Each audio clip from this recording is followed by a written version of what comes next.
episode 12. Thank you all for listening to episode 11. Have you seen Stat Guy? We're kind of concerned. I have not seen Stat Guy. I don't know, but this is Bear, not Stat Guy.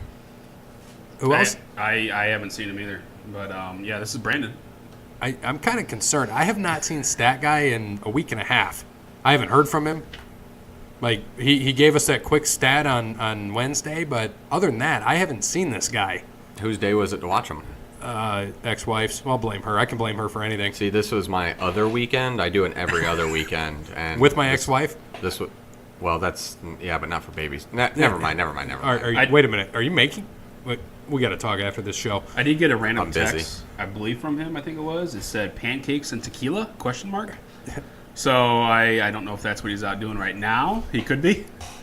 But, hey, I mean, Pancakes and Tequila. So he texted you Pancakes and Tequila. What did you do for this guy? I didn't do anything. Is he having tequila with your wife? No, I do know that. Tequila shots off your wife? No. What kind of tequila?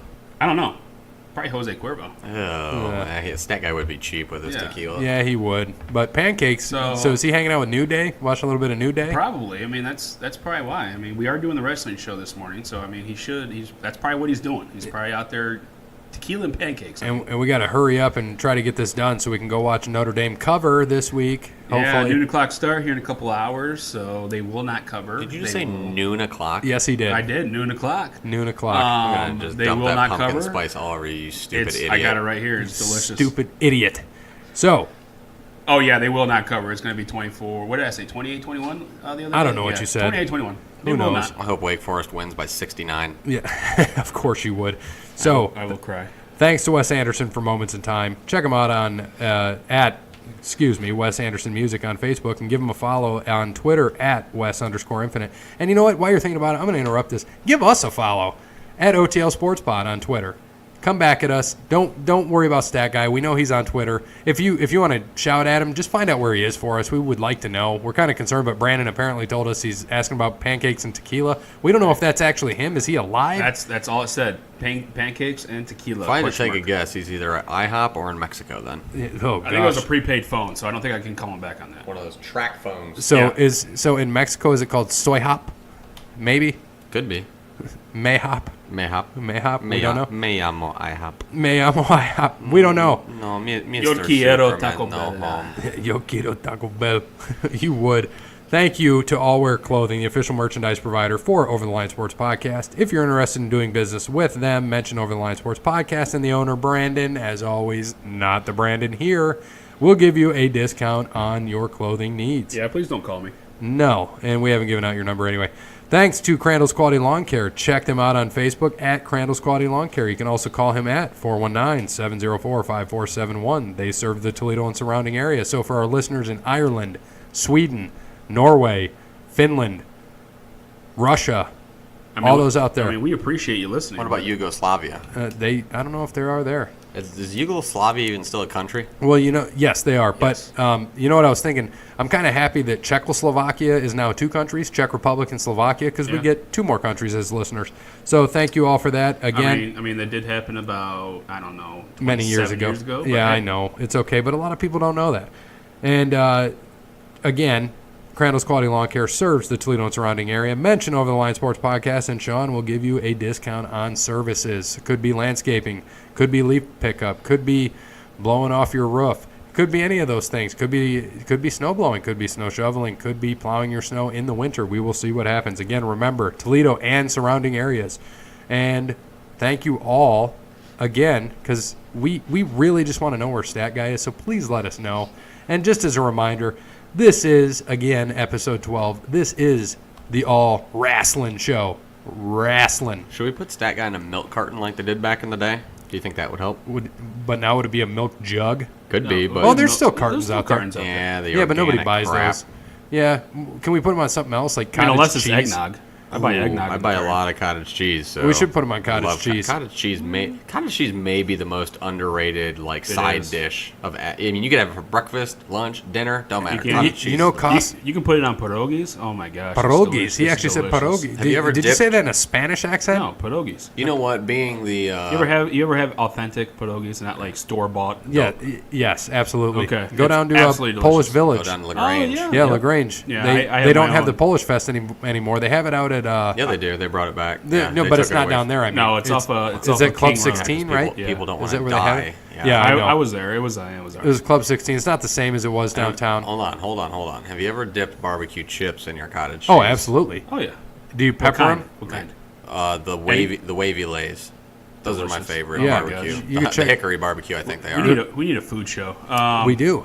But do you, with that, while you're talking about food, cottage cheese, do you put pepper on it? Absolutely, you have to. I have to Yeah, as you well. have to. Pineapple? My dad does it. I No, do. I that's do weird. not. I don't do pineapple. I know pepper. pineapple's a big thing. I love pepper on Like mine. mandarin oranges, people Yeah. do that. Yeah, no, I don't want to be that healthy. That's why I But dip barbecue chips in I it. don't know if you Yeah. know this since you love Actually, hold on, sorry. Go ahead. Last one. Cottage cheese, and I always get weird looks. If you mix cottage cheese and applesauce together, best thing ever. That's disgusting. Have you had it? No. So Yeah. you don't know. Come on, Grayson. What are you trying to say? So I'm going to try that out, actually. You said any kind of is it the cinnamon applesauce or just original? I get original Kroger brand applesauce. I'm not a big fan of the cinnamon. So get original Kroger brand applesauce, mix it with cottage cheese, it'll change your life. You'll text me, you'll be like, why Small haven't I curd? been doing this? It doesn't matter either Okay. or. It just depends what's the closest I grab. I can do large curd, small curd, doesn't matter to me. So I don't know if you know this, Sam's Club. I have this in my refrigerator right now because I love cottage cheese too. 5 pounds of cottage yeah. cheese. I Yeah, can just eat it's it. wonderful. That could be Good like Lord. Yeah. I used to when I was down to like the last quarter of my cottage cheese. Like that would just be breakfast. Like I would just finish the cottage cheese. That's breakfast. That's kind of what I feel like when I go to Sam's. I'm like, supersize me. Yeah. Give me the cottage Give cheese. me all the cottage cheese. Yes. So, hey, real quick, let's recap Hell in a Cell. Bear and myself were both 4-3-1. Brandon was 3-4-1. Overall, I have to check in what that puts us at. I was 9-4 to start this, so that would put me at 13-7-1. Bear, what were you before? Do you remember? No, I don't remember what the SummerSlam pay-per-view did here.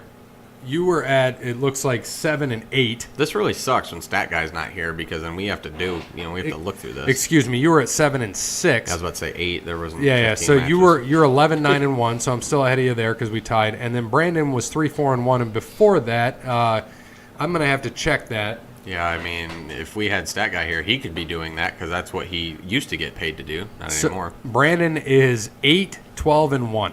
That a boy. Yeah, Yes. for someone who watches wrestling all the time, you think you'd have a better record.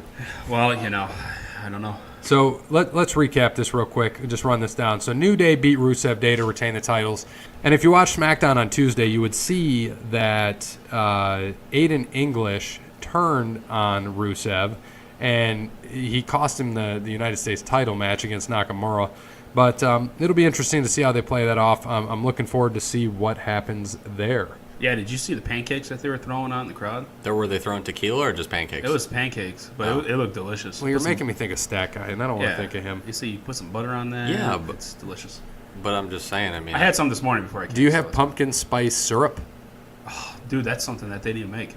We were at the store a couple days ago. They had pumpkin spice Pop-Tarts. They had pumpkin spice. Ugh. Oh, my gosh, man. I'm telling you, it is fall. I don't care what the equinox or what it is. I think it's tomorrow or something, whatever. Equinox it's- is a vehicle. Whatever. It's Chevy. it's. I'm not a weather guy. It is fall right now. September 1st. College Not a football's weather here. guy, but I can NFL's give you here. 6 inches.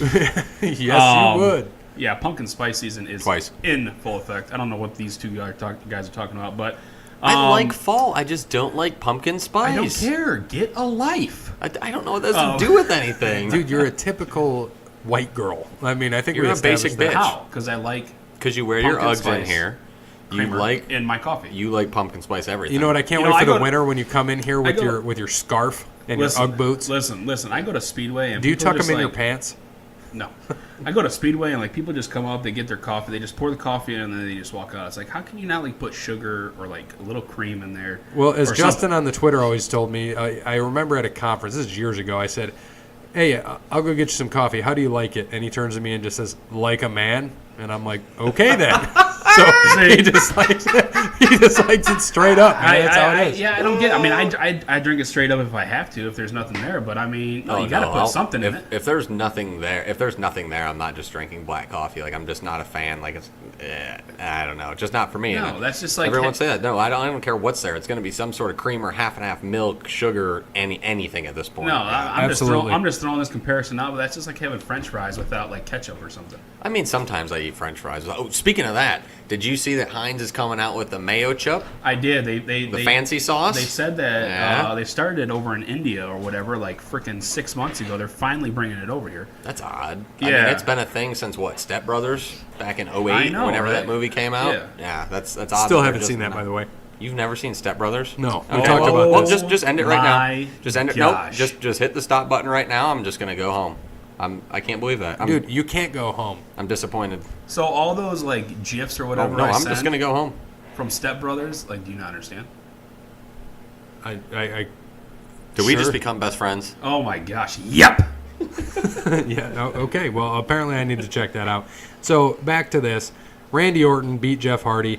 He dropped from the top of the cell, and he took a screwdriver in his earlobe. You know, he has the gauges in his ears usually. It wasn't in there. So, Orton put a screwdriver through his ear, twisted it. Interesting. Hardy dropped from the top of the cell, the inside of the cell, of course. He was swinging back and forth, dropped through a table, and, you know, they called medics. The referee was a terrible actor, as Bear had mentioned in our text. And then Randy says, you got to count him. I don't care. Count. So Randy wins. Great for Randy. We'll see how they play that off in the injury. I don't know what's going to happen. I mean, it's just Jeff Hardy doing Jeff Hardy stuff. I mean, at some point, you're not going to see that anymore from him, but I mean, after that, maybe. Yeah, I don't know. I don't know if the Hell in the Cell is the same height as it used to be. I watched Mick Foley and the Undertaker rematch. That looked a lot taller. It did. It is taller. And I'm saying that because I watched Mick Foley's special. That was just it was right after it. Yeah. Mm-hmm. So I just feel like that Hell in the Cell back then was taller than this one, but still, I mean, that's still a good height up. I think the Hell in the Cell that they used to have was like wider. It reminded me it was more of a bigger square, where this kind of reminds me of like a taller rectangle, the one that they have. And why it was red, I don't know. I have no idea. That was weird. I think I asked you asked that, right? And it was really odd, but yeah. The screwdriver thing was definitely disgusting. I was sitting there cringing watching it. Something about like teeth and ears, like I can't. You know, I can watch someone get their arm amputated, no problem. But once you start messing with someone's like ear gauges and stuff, Would you work at ER or something? No, I'm just saying, like. You know, let me put for example. Like, I've seen Theismann break his leg, which is the most disgusting thing, like 1,000 times. What about McGahee? McGahee's knee. Yeah, I can watch that stuff. You know, it doesn't. Ankles flopping in the wind when they break them. You know, on an NFL field, it doesn't bother me. Like what's his name from the Celtics? Hayward. Hayward. Oh yeah, that was gross. That was awful. Or Paul George. That was bad. But you know, when I watch something like that with the earlobe and just sitting there watching and put a screwdriver through it, and it was just one of those things where you know nothing's gonna happen. But I was just sitting there waiting for that ear just to rip. Like, I was waiting for it, and it was like, ugh. Same thing with teeth. Like, I can't watch movies where people, like, pluck teeth or hear the noise. Ugh. I'm glad that it's been 6 days, but I'm glad I missed it because I was watching the Lions get blown out. The Lions suck. Not technically blown out. They only lost by, I don't know, like 6 or 7 or something, but they're terrible. So I did not watch this. I caught the end when he fell off and everything, but I did not watch the whole ear screwdriver incident. Well, I did find, since we don't have a stat guy and I had to pull it while you guys were talking, the original cell was 16 feet high and weighed over 2 tons. Do you know how big the current one is? 18 feet. And how much does it weigh? 2.5 tons. Brandon? I 15 feet, 3.5 tons. I don't know. So you're saying it's shorter than it was? What would you say it was before? 16. Back then? Yes. I thought it was taller back then than it is now. Oh, I think it's taller. So I'm saying I thought 15. it was taller now because it looks a lot taller, and you could see, and we'll get into this because of what happened in the main event, but it is now 20 feet, and it's more than 5 tons. Wow. 5 tons. You know what? I think they did say that during the pay-per-view, and I just totally missed it is absolutely insane. And we can say this real quick. What was it? Seth and Dolph? They didn't go from the top because it's way high up. They came off the sides and each went through a table. Yep. But there's no way they're doing what Mick did back in the day. No. Did you guys watch Mick Foley's stand-up? I watched just a part of it. And he said that when he was talking to, Chris Jericho or something later or something. I don't know. But he said when he got up there, that when he would look down, they literally looked like ants. And he even said, Mick Foley even said that in his special, and he didn't want to go up there at first. And but yeah, watch that special. It's a great insight on what actually happened, and yeah. Yeah, I definitely will have to watch that. It was on right after, and that was right. The Dallas game finished up all at the same time, so I was exhausted, just wanted to go to bed. But yeah, it's something I'm going to watch. Yeah, because the pay-per-view actually ended at, what did we say, 10:42? Like 10:45, yeah. Somewhere in there, yeah. It was it's just a stand-up. There's no highlights or anything. It's just up there. It's just him up there talking, but it's pretty good. We should have went to his stand-up when he was here. He played at Fat Fish Blue in Perrysburg. That was there. I don't remember when that was. And I remember, you remember when I texted you guys last weekend when we were like, oh, TCU and Ohio State's in Dallas. Great. And then we look and we're like, Cowboys are in Dallas. And then Monday night, they were in Dallas. It was like, oh my gosh, Bear and I at least should have went to Dallas. 3 days in a row, we would have had stuff to do. It would have been awesome. Yeah, a lot of money. I'm broke. Yeah, this is true. So next, we had Becky Lynch actually beat Charlotte. Good call, Brandon. Booyah! One of his, you were still under 500 for the card. Still had a I don't care. record. I called it. You guys all looked at me like I was a freaking idiot. You are an idiot. Yes, but Becky Lynch won. Stupid idiot. Won. It was a clean. It was. Yeah. I feel like it was. She made her tap, didn't she? Yeah, she put him in the. She put her in the whatchamacallit, Irish lock or whatever it is, and yeah, she tapped the thing, right? The Loch Ness lock. Yeah, and the last kicker just. It was a joke. She did her stuff, so yeah, but good. She won, and I think you guys were saying this before. She is gaining a lot of attention or whatnot as a heel, and I think it's great. But it's kind of what happened with the Shield when we talk about the Shield that. Yeah. Roman, if you paid attention to Raw, got a lot of cheers when he won his match. And then Super Roman came out. We knew he would when he fought. By the way, which was a good fight, him and Corbin. I actually enjoyed it. I thought I would hate it, and it was actually pretty good. So check that out if you haven't seen it. It was on last Monday. Good fight. Corbin put himself in a championship match against Roman. So, interesting to see. Shocking. Right. Next, Dolph Ziggler and Drew McIntyre beat the Semi-Shield, as Bear likes to call them, to retain the titles. And this was a clean win. Yep, I really thought this was going to be a disqualification win for the Semi-Shield. I was kind of surprised there. I knew that, McIntyre and Ziggler would retain. Pretty good match overall. I think this was the least memorable one because I don't really remember it right now. A lot of the other matches I do recall pretty well. I can tell you what happened. So, Seth, you know how he does the Falcon Arrow? I didn't know if you know that's what it's called, where he does a suplex off the top ropes and then he suplexes again. So he was going in for the second part of that suplex, and then Drew hit him with the Claymore, and Dolph fell right on top of him for the 1, 2, 3. So that's how it ended. Next, AJ Styles. I loved the finish. I didn't know how they were going to do this, but it was a great finish. AJ beat Samoa Joe, technically. But Samoa really would have won this match, and it was great how they did it. AJ tried a springboard, and he got caught in the coquina clutch, and then AJ countered it into a pin. And we only saw TV side, so you're like, oh, AJ won clean. And then they showed at the end, between the 2 and 3 count, AJ tapped. So I thought that was pretty interesting how they ended that. Yeah, it's just all the position of where the ref was, and obviously he was on the other side where he could not see that. So it makes a good feud. It does. Makes a good match. It carries it on. They'll fight at Survivor Series. No, they're going to fight. Well, I mean, they will. Super Showdown. Well, yeah, but they will end up fighting at Survivor Series. They're going to keep this one going because it probably is making them some good money. It's been a really good, very good feud so far with everything, all the family stuff. And it's just, it's really good. It's just something that, they how many times did they fight in TNA? I mean, a lot. But they are still keeping this for a lot of people that didn't watch TNA or didn't know about AJ and Samoa Joe. Yeah. They're getting to see this feud. And those guys are good friends in real life. Yep. And they do so well together. It's still real to me, damn it. I know it is still real to you. And that's okay. So next, since we're talking about family, Miz and Maurice beat Daniel and Brie Bella. Maurice actually pinned Brie. Bear called that. I should have went with my original babe, Maurice. She had the pin on Brie. Suck it, Brandon. And we were both wrong there. That's okay. But overall, pretty decent match. It'll be interesting to see what happens. The next one, this one kind of shocked me. Ronda beat Alexa, and Alexa is legitimately hurt. But so she sat out this week. She had to get replaced by Ember Moon in the mixed tag. I saw that. I didn't know. I didn't hear that she was hurt. I looked it up and she legit got hurt, and she's supposed to be coming back, and will probably come back into that, with Braun into the mixed tag. Yeah. So we'll see what happens. But Ronda beat her to retain, and it was actually a good match. It wasn't a squash match, and I thought it was going to be. I thought was kind of stupid after she just squashed her. I don't like that. I think that's silly. I mean, Ronda just destroyed her, and then they come back, and then they make Bliss look tough against Ronda. I mean, with just weak moves, it didn't make much sense to me.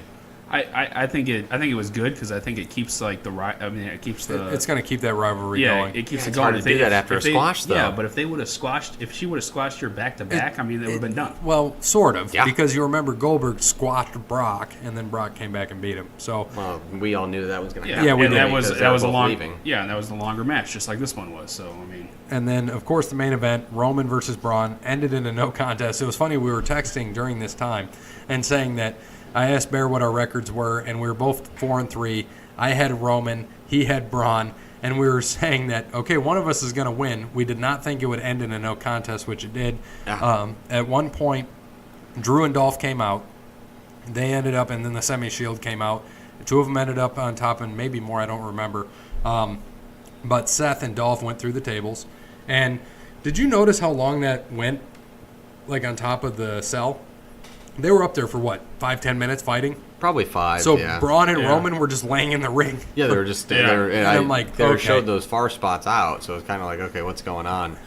And then and then like you said, I told Gary and Brandon via text before when the Cowboys game came on, I was turning the wrestling sound off and the Cowboys sound on so I could watch. So when the lights hit, they didn't show, but you could see the lights flashing in the background. So I knew someone was coming out, but I didn't have the sound on, so I had no idea what was going on. And then, of course, they pan over, and I was like, holy shit, they're bringing Brock out? And it was stupid, but it was not expected. It was a good twist. It was a good twist, and I'll tell you a little bit more about that. So what Brock ended up doing was he kicked the door off the cell, went in there, F5'd them both, and Mick Foley was a special guest ref, took some pepper spray to the face from Heyman, and then a ref came down and just called it a no contest. So it was kind of crappy way to end it, but I knew this was going to happen because right before they started talking about how they're going back to Saudi Arabia, WWE, for those that don't know, has a 10-year deal with the Kingdom of Saudi Arabia to do 2 events a year. So they did the Greatest Royal Rumble, which, by the way, brought in more revenue to them in profit than WrestleMania.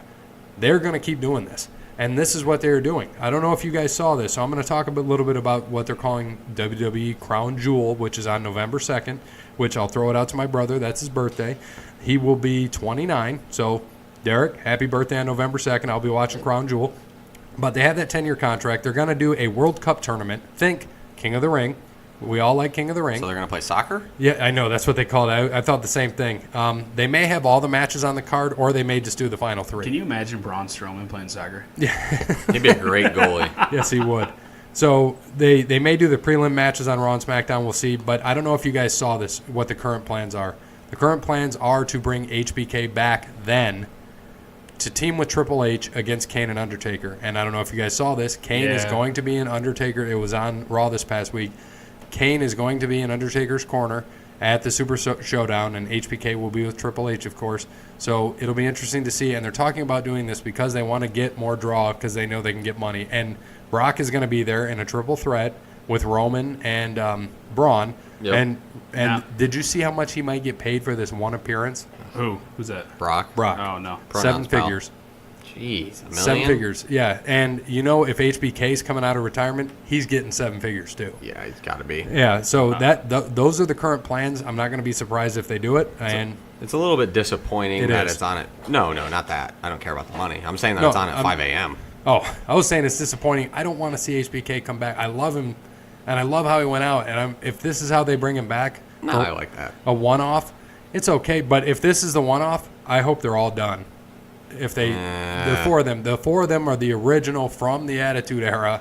They're the last 4, right? I don't think you can close it out like that. I mean, Mick Foley's around. I mean, Goldust still wrestles, so. Well, yeah, but we're talking main guys. Oh, I mean, Mid-Carter's like a main guy. So if they do this, I hope it's not the last of HBK, but we'll see. I don't know. Quick side note: who do you think retires in Undertaker? Who do you think is his last match?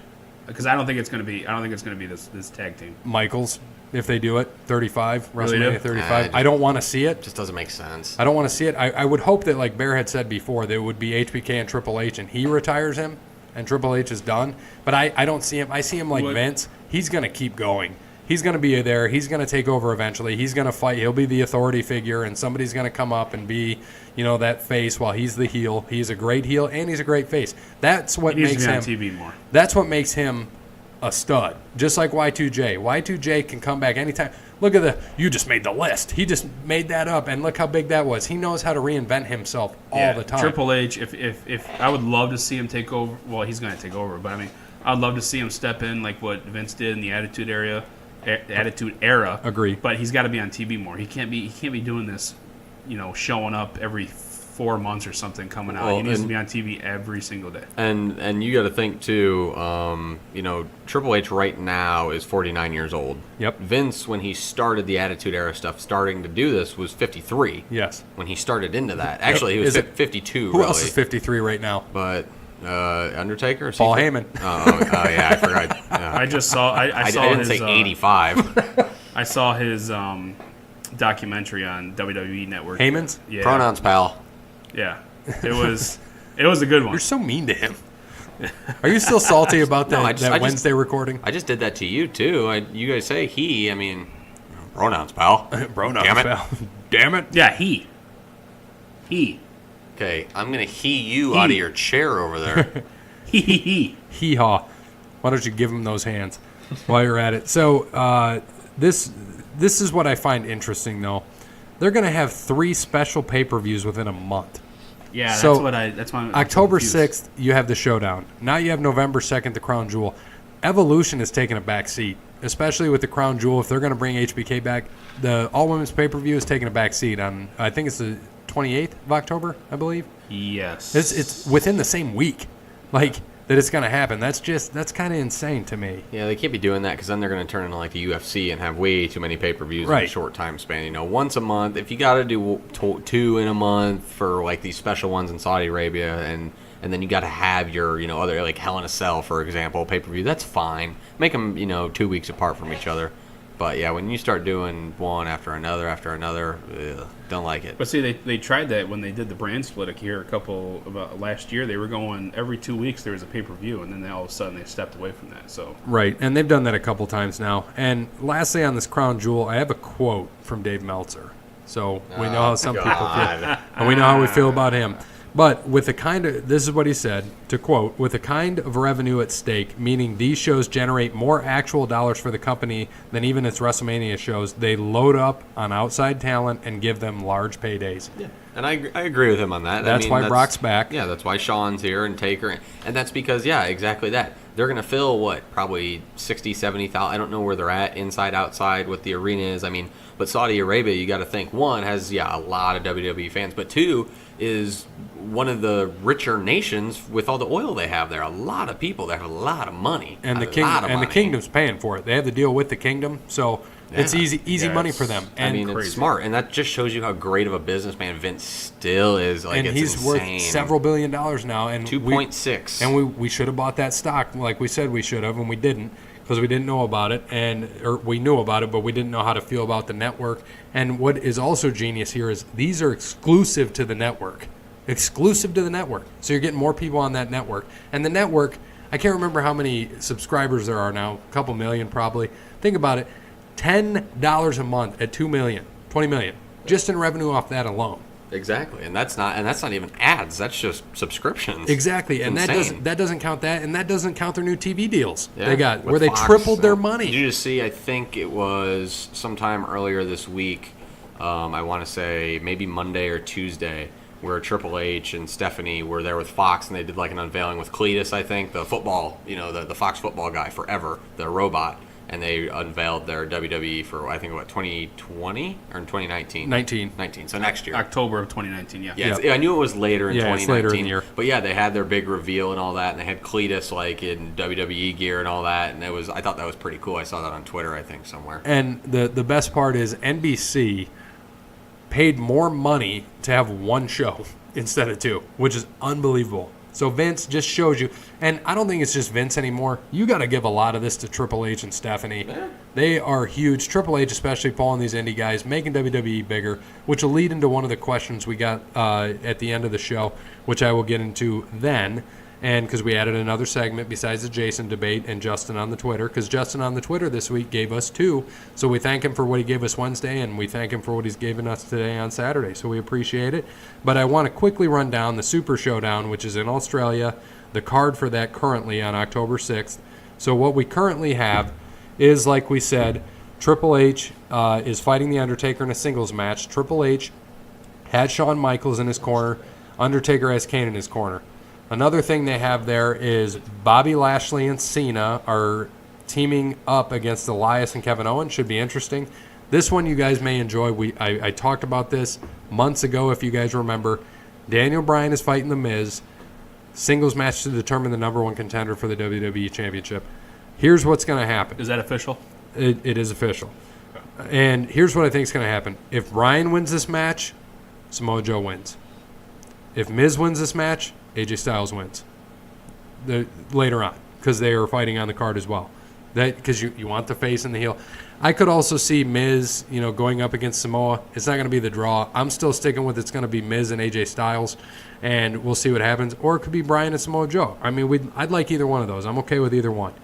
Next, you got the Shield against, of course, Strowman, Ziggler, and Drew McIntyre. The Bella Twins and Ronda are fighting the Riot Squad, so that's on there. AJ's fighting Samoa Joe for the title. Cedric Alexander's fighting Buddy Murphy for the Cruiserweight. New Day is fighting The Bar for the tag team titles of SmackDown. We are the Bar. I usually fight The Bar most weekends, yeah. I know you do. Asuka and Naomi are fighting the Iconics, so that'll be interesting. And then, of course, Becky and Charlotte. So that's the current card. We'll see what happens. What do you think the main is on this one? The main event. You think it is Triple H and Taker? Think they'll do that? Oh, yeah, absolutely. Okay. Wait, the triple threat? No, that'll have to be the main event.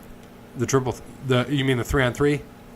Braun and Ziggler and McIntyre against the Shield? Which one was this? Sorry. This is the Super Showdown. Oh, okay, yes. I think that will be, I don't think Triple H and Undertaker will headline. Okay. They normally don't. I don't think they ever have. And you never know, they might, depending on what they're trying to do with Michaels and Kane, and if they do that tag match at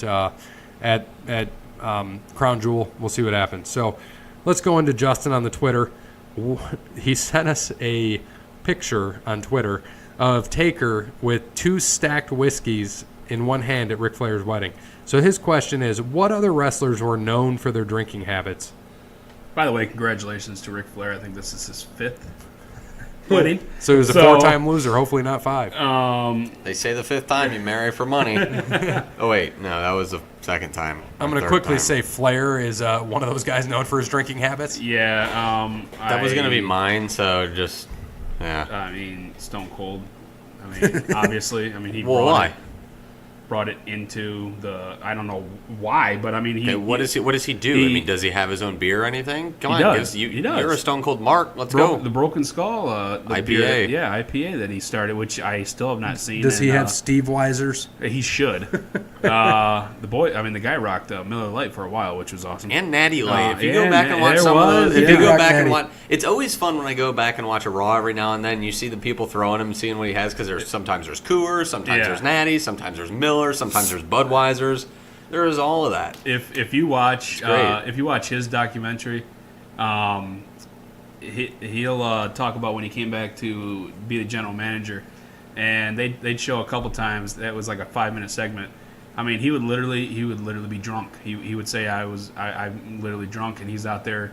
When he went down the ramp with the chair, he was definitely, you could tell his face was red, but it was hilarious. He would do those shows. I mean, and people would say that he would stay like 20 minutes after the show went off air, just out there entertaining, drinking beers, drinking Stone Cold with Leland Garcia, But that's the thing, though. Stuttering Triple H and The Rock, for like literally 20 minutes after it went off air. So and you got to think too, when after this was, after he quit and the neck surgeries and everything along those lines. So he was in a much better place when he came back in, 2003, right? I think it was late 2003, sometime around there. To be the general manager? It was 2 weeks after WrestleMania. So it was April. I don't know the WrestleMania exact 19, date. right? Yeah. Okay. Yeah. April of 2003. It was like 2 weeks after WrestleMania. So you got to think, yeah. I mean, it was after all that he came back. He fought The Rock one last time, and that was his last match, obviously. But he didn't have to wrestle anymore. He didn't have the. I mean, he still had pain and all that, but he got to do the general manager stuff. Still got to be on TV as everyone wanted to see. I mean, still would sell out as general manager, knowing that he'd be out on the show 3, 4, 5 times, and not even wrestling. But it's Stone Cold, man, and yeah, all the drinking he did, phenomenal. Obviously, he still does the Broken Skull IPA. It's great.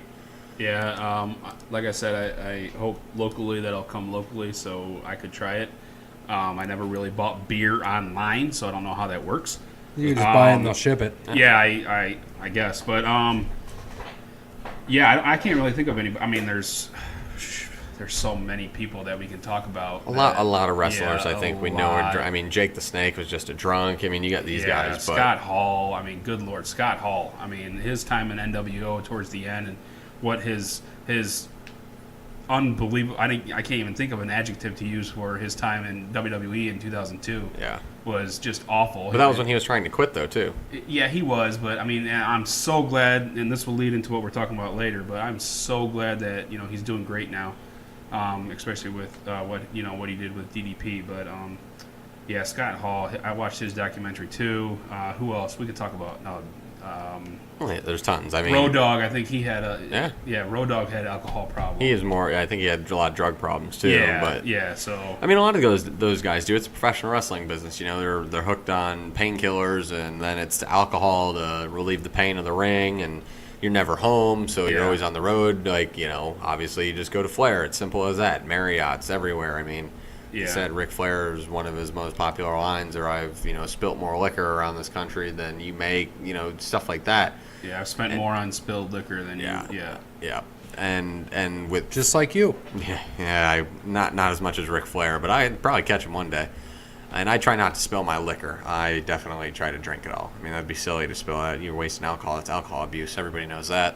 But yeah, Flair definitely, I mean, is probably the number one drinker. He didn't do it on TV, obviously, but outside of the ring, I mean, the dude, crashed bars, killed hotel rooms all the time, but would always drink.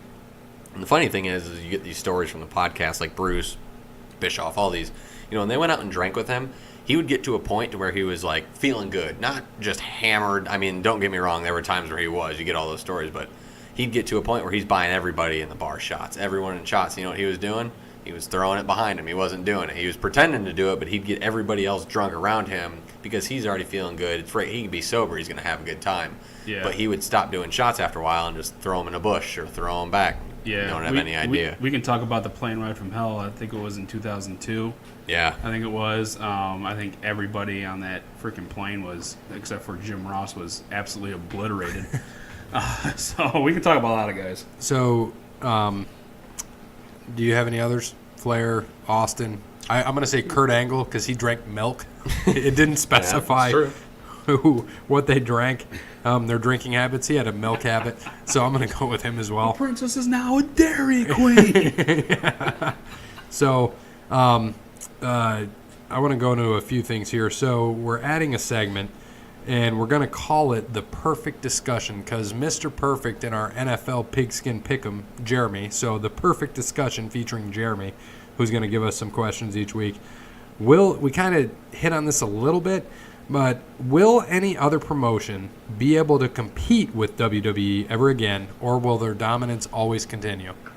No, I think their dominance is going to continue. I think there's nobody out there right now that can compete. I mean, New World Japan is they're doing great. Cody Rhodes is putting something together. Ring of Honor has been around forever. TNA is slowly dissipating.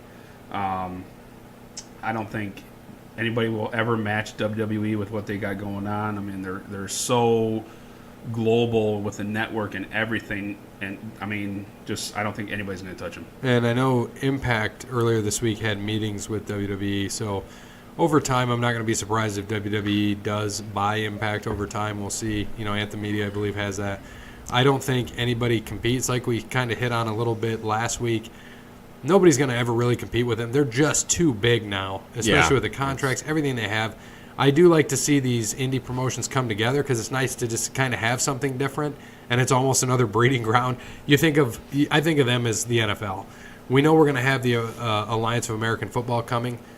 That's what these become, is a feeding ground to WWE. That is now what it is. Hey. WWE is the NFL of wrestling. Don't forget about the XFL. Yeah, and the XFL will be a breeding ground too. The XFL is like NXT, and you've got the Alliance of American Football, which is going to be like your other indie promotions that are going against the WWE. Yeah, that's how it is. None of these are going to beat the NFL. You're not going to see the Alliance or whatever, or the XFL. The XFL will never meet. It is, Vince, it's too big now, and what Triple H and Stephanie have added to it, it's just going to continue. And they've got, 3 daughters as well who are going to grow up into the business. And, Triple H and Stephanie are very smart business people.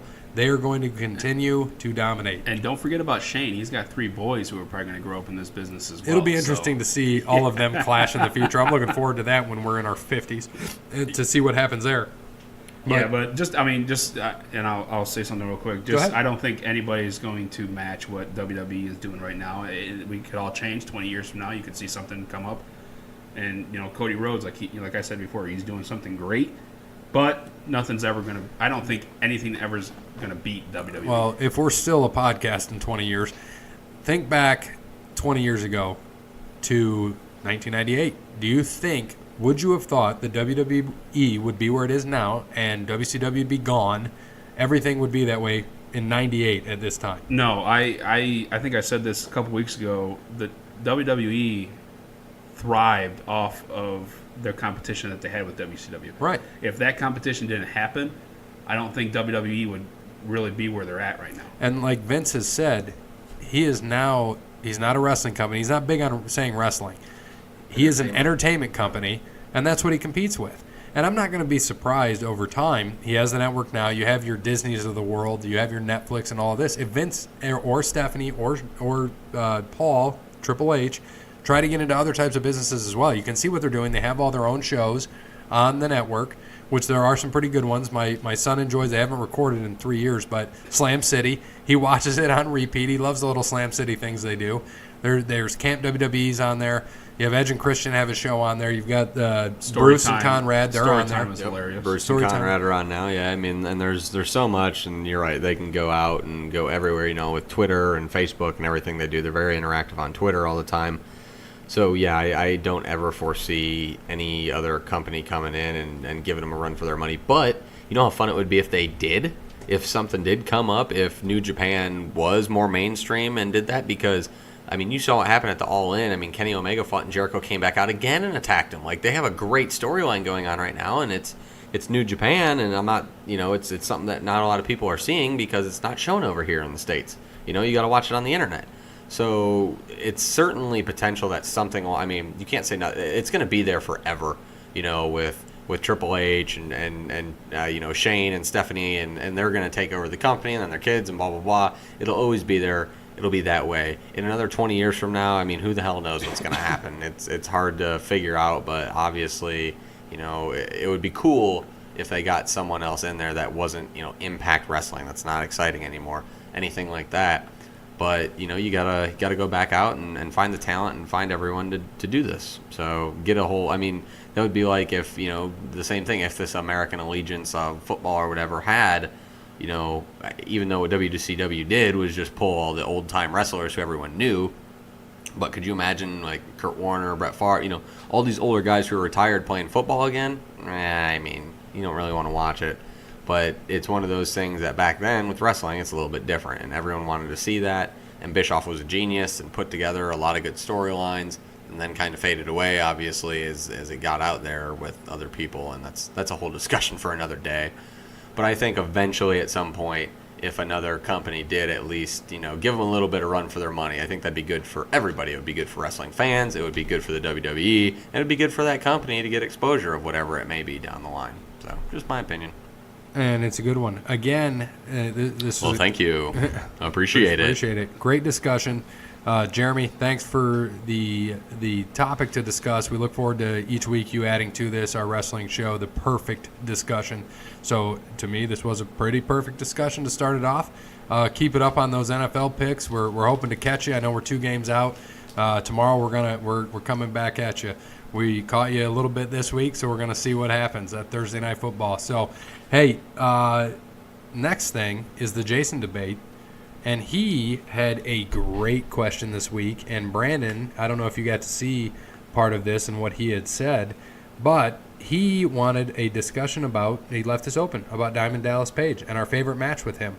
He thought you might want to lead off this or top this conversation about DDP Yoga. Yeah, this is something that he started a couple of years ago. It was on, what's that show that the shark or whatever? Shark Tank? Shark Tank, yeah. He The Shark Jaws? Yeah. He was on there. Finding Nemo? Yeah, he was on there promoting this. He started it up. It started off small, grew and grew and grew, and I mean now it's helping out everybody. Before I forget, another guy he's trying to help out is Raven. He's getting a hold of Raven, trying to help him out. He said stay tuned, so hopefully that'll help out. Just the people that he has helped over the years. Jake the Snake. I saw Jake the Snake's documentary. Good Lord. Scott Hall. He helped him out.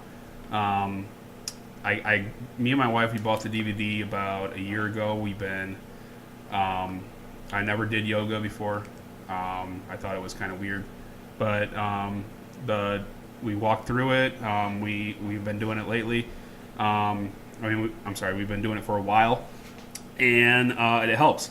But the people that he's helped, like I said, Jake the Snake, Scott Hall, Mick Foley. If you saw Mick Foley before, and when he came back to be the general manager, and what he did on Sunday, how he looked last Sunday, he looked pretty good.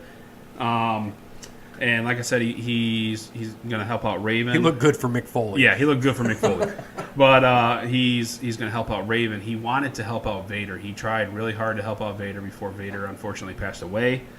But yeah, it's a great program. If you look at the promotions, I mean the videos that he has shown of the people that he's helped. I am sorry, I'm blanking on this guy's name. I think it's Albert, or it starts with an A.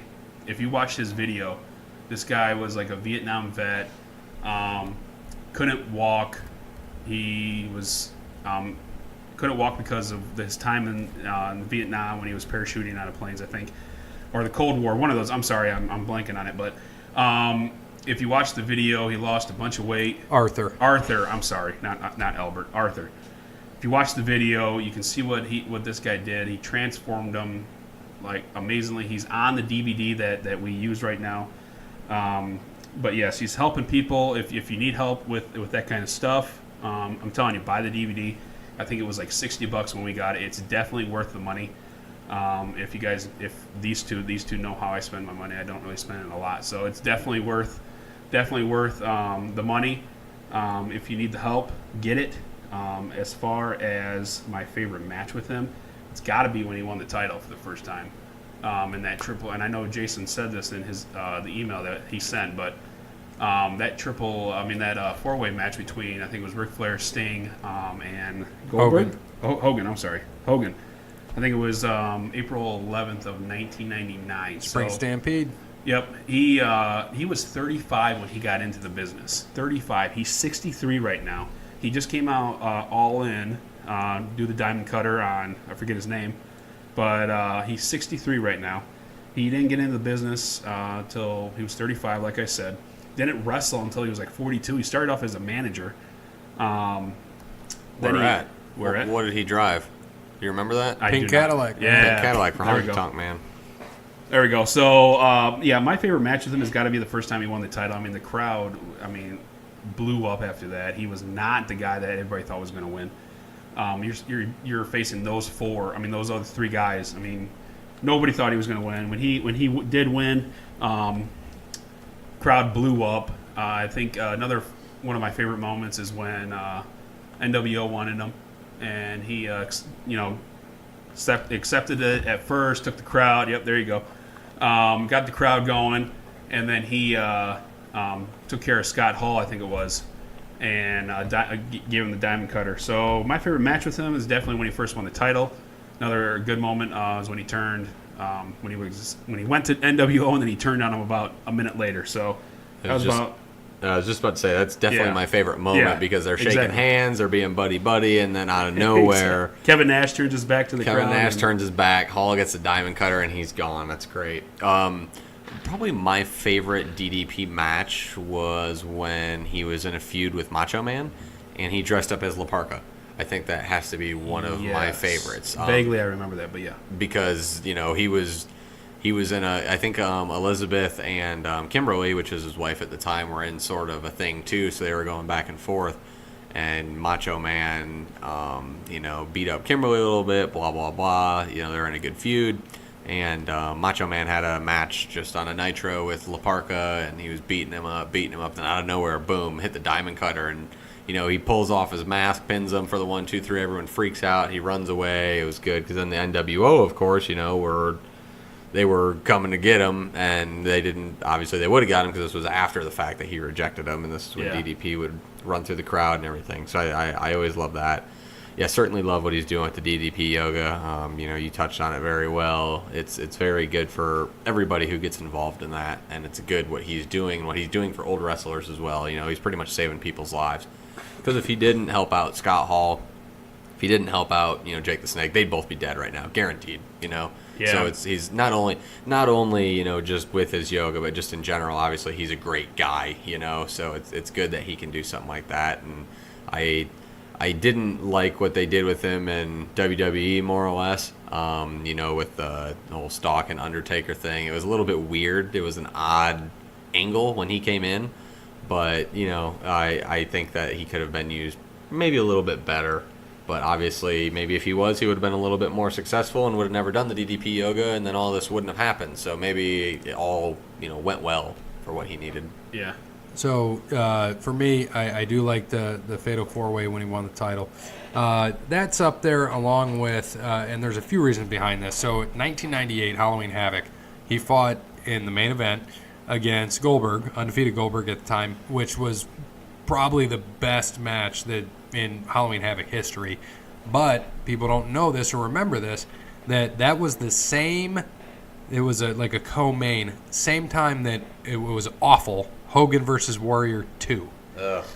Terrible. So that happened there. Horace Hogan came out and then ended up hitting him with the steel chair. It was a terrible finish. So just as DDP and Goldberg were getting ready to lock up, the whole thing is WCW ran out of broadcast time, cut it off. So people didn't get to see the match. And it was one of the best matches ever. But the tape machines are rolling. Right, so they got to see it the next night on Nitro for free. But easily one of the best matches that he did not win. And it was so good. If you go back and check that out. Great match for especially those two guys, looking at it. He had great feuds, like you said, with Savage. He had good stuff. He had a match with Raven and Benoit earlier in time. I can't remember what year it was, but they also had a great match. He had some great feuds with Benoit. It was Uncensored 98. And then Super Brawl 8, he fought Benoit one-on-one. And like you said, it might have been that. He fought Savage a couple times. Spring Stampede, Halloween Havoc, Great American Bash. They had a whole thing for a year. It was just amazing. So, great question. And it kind of led into, Jeremy asked me another thing about, DDP and the yoga and him doing the diamond cutter, which now led into the RKO and what that is, and people that watched it back in the Attitude Era.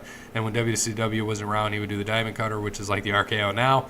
So it's pretty interesting to see. So that will lead us to our last topic, which is top 3 finishing moves and the men or women who did them best, or who did them, and the best time you saw it.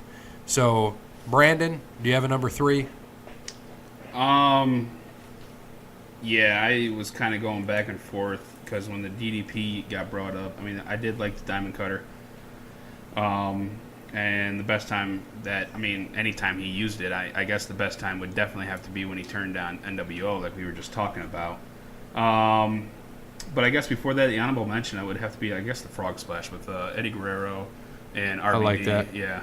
But, my number 3, I'm going to go with DDP, the Diamond Cutter.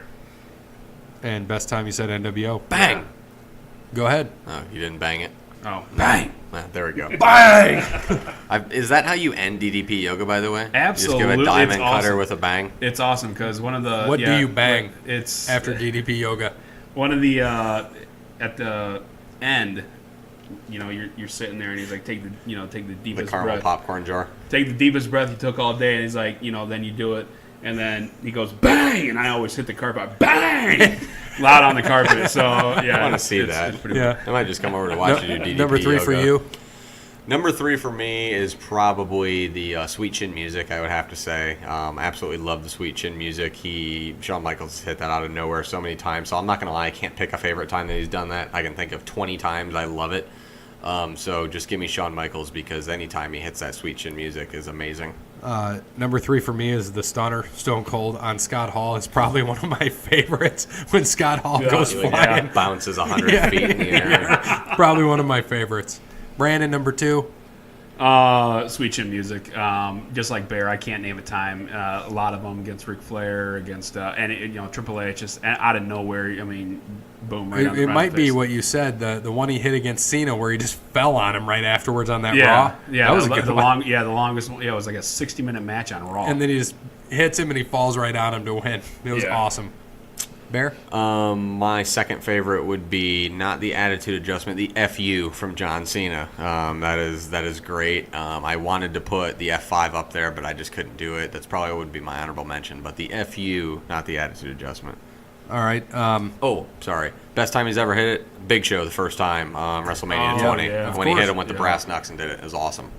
For me, I know is the Diamond Cutter. Thank you. Jeremy also mentioned this too. It's funny he mentioned this, that if he had to go between DDP and Orton, give him the Diamond Cutter all day long. Yeah. I want it with Orton just because I liked Orton a lot, and the best time I ever saw it is when Evan Bourne, you might remember this, Yep, I knew you were Shooting gonna- Star Press, Yep, I knew and you he were caught gonna it do with it. the RKO. It was so awesome, so perfectly timed. Orton probably has some of the best timed RKOs Oh my gosh. out of nowhere, but the Diamond Cutter was still the original. So. Yeah, it's the original. You got to go with it. But because I wanted to mention the Evan Bourne after the Shooting Star Press, one of the best things I've ever seen. Number 1, Stunner. This is it's no shocker. Again, I can't really. I mean, the times on the Rock was hilarious. The 2 times that I do not like the Stunner is when he hit it against Linda McMahon, when he did Trump, or Trump, and then the first time he stunned McMahon. McMahon did not sell. He it. fell over. Yeah, he fell over. yeah, And it was terrible. But McMahon is a terrible sell on that. But other than that, any other time, I mean, I can't pick a specific time. Any time other than that, those 2, I mean, it was great. So my number 1, and always will be number 1, is not the Stunner. It is the Shooting Star Press. Billy Kidman Shooting Star Press. Absolutely my favorite. That is probably the most badass move. Like I said, it doesn't matter who does it, when it happens. Any single time is my favorite. I love the Shooting Star Press. So that's my number 1. Oh, I thought you were going to say it's when Brock did it on Kurt Angle. And broke his neck? Yeah, no. And was stunned. A real Shooting Star Press. Broken freaking neck. I'll give you a guess. Brandon, what's my number 1? Sweet Chin Music. Of course. Yeah. Sweet Chin Music. My favorite one is against Shelton Benjamin. Coming off Yes. the top rope. Oh, yeah. Clocks him. Yeah, It was just like, I love Was that a Money in the Bank? Or no? I think it was Raw. Well, okay. They did it. I It thought I was- recalled a Money in the Bank one too, maybe. It was but the best. And Cena, that one is a close second for me. So, again, everybody is giving us good topics. Keep them coming. please. We have a lot of stuff going on. We look forward to everything that you guys send us. We got the Jason debate. We got Justin on the Twitter. We got the perfect discussion with Jeremy. Thank you all for everything you give us. Thanks again to All Wear Clothing for what you do and getting us our OTL swag. Check them out, allwearclothing.com. Get in touch with Brandon. Not the Brandon here, as always. And not me. Please don't get a hold of me. Do not get a hold of him. Check out Crandall's Quality Lawn Care on Facebook. Give them a call, 419-704-5471 for all of your lawn care needs. They will help you out. Again, thank you all. Thank our sponsors. Thank everything that's been going on. I hope you all enjoy college football today. Enjoy NFL tomorrow. If you missed the Thursday night game, you can still get your picks in for Sunday and Monday. Still 15 games to go. Check it out. Get at us. Try to beat us and win that OTL swag. As always, good morning, good afternoon, good evening, good night. Brandon, can I give you the Shooting Star Press? No.